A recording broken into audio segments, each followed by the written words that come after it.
Hi everyone. I am going to upload this video because I want to talk to you about. I'm actually at my home base, and let me put this camera back. I'm at my home base, so my van is outside of the grid, and I'm here at the house, just visiting my children.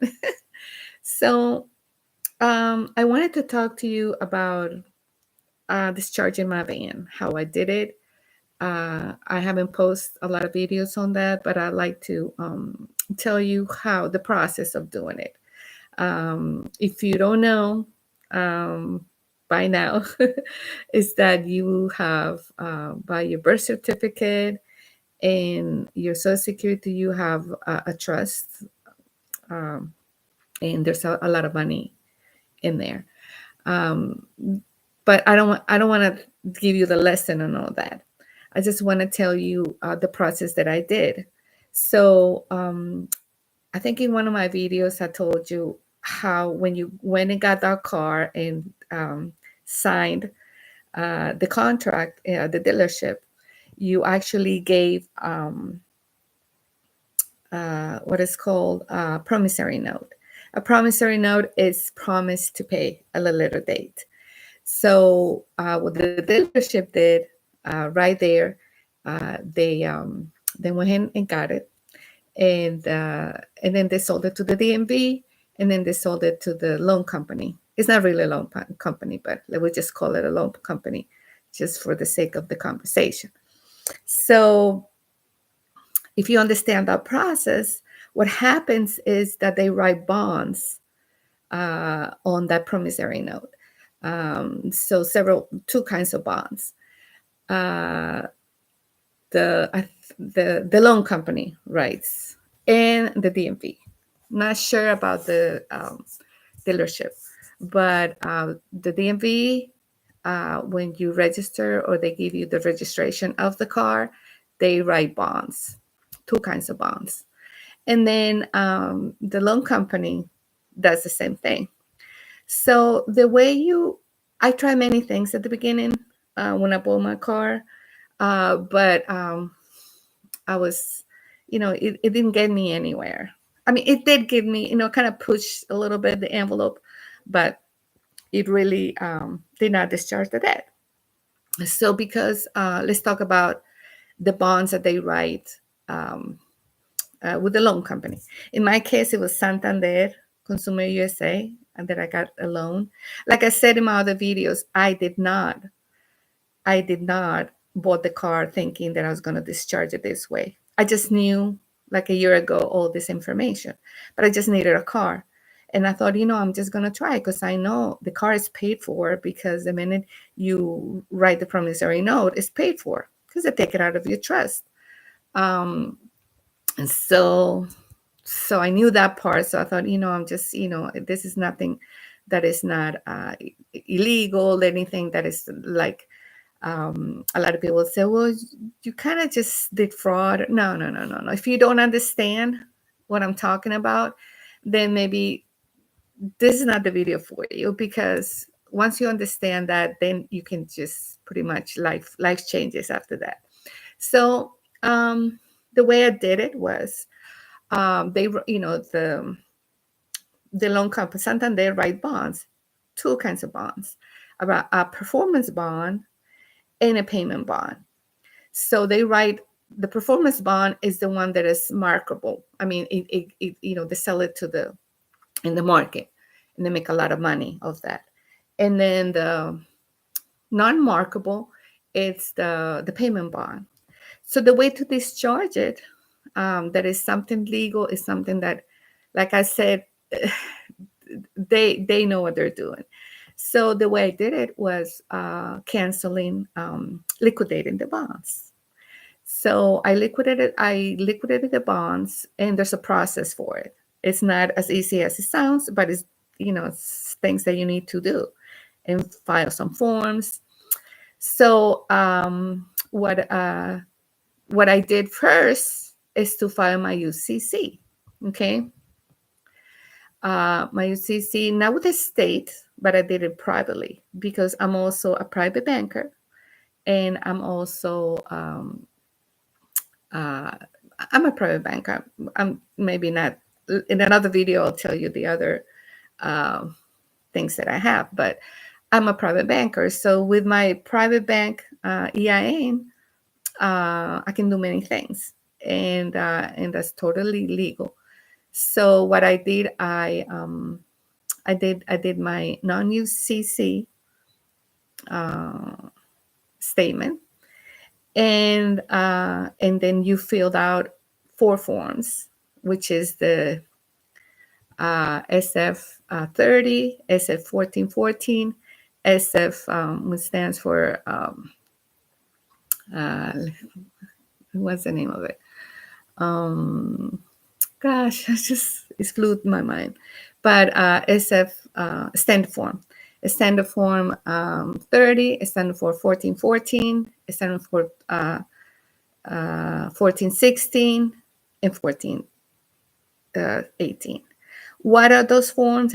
The forms, the SF30 modifies the contract.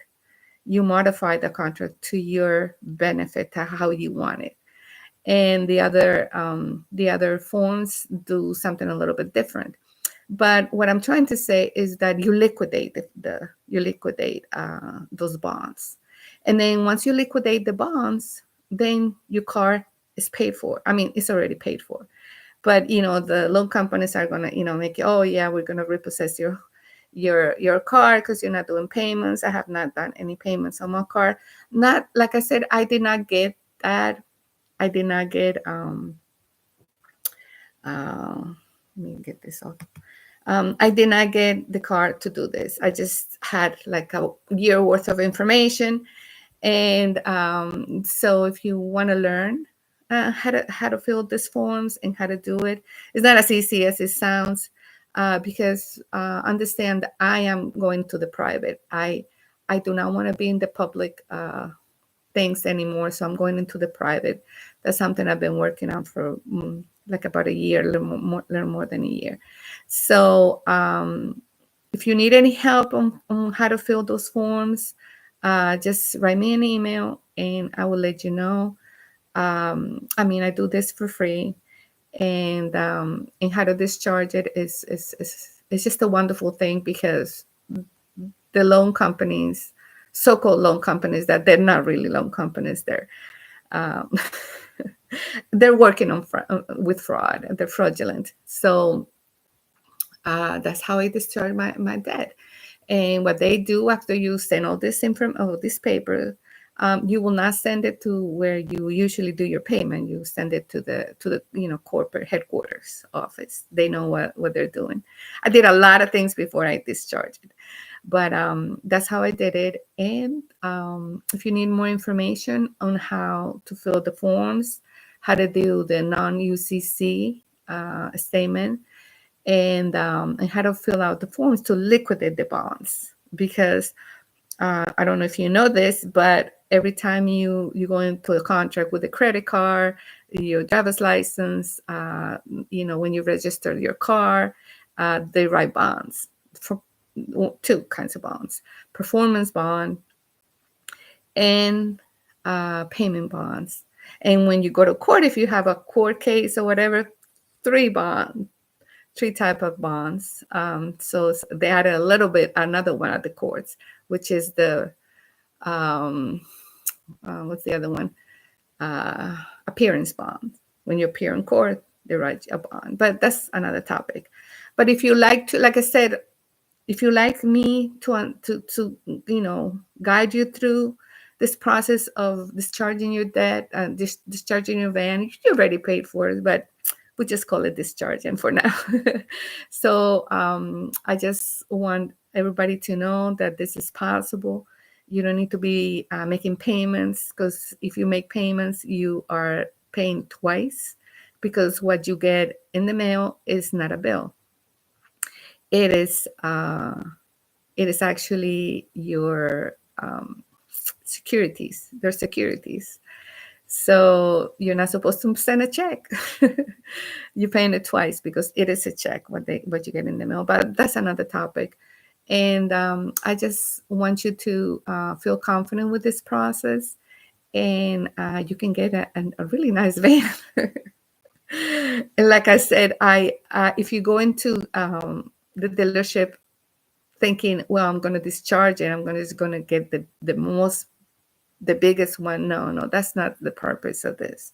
It's not the purpose of going into a dealership and say, well, I want to get a $9,000, you know, camper and stuff like that, you know, class B camper, and I'm going to discharge it like this. No, that's not the right spirit.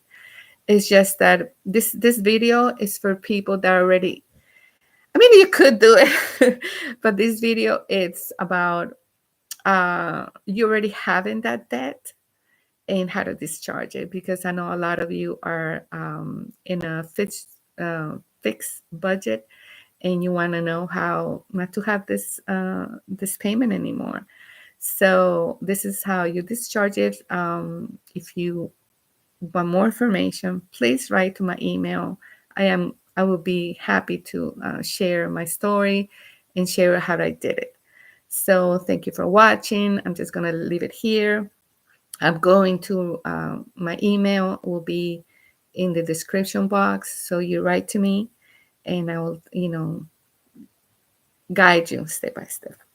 So thank you for watching, and we'll see you in the next video.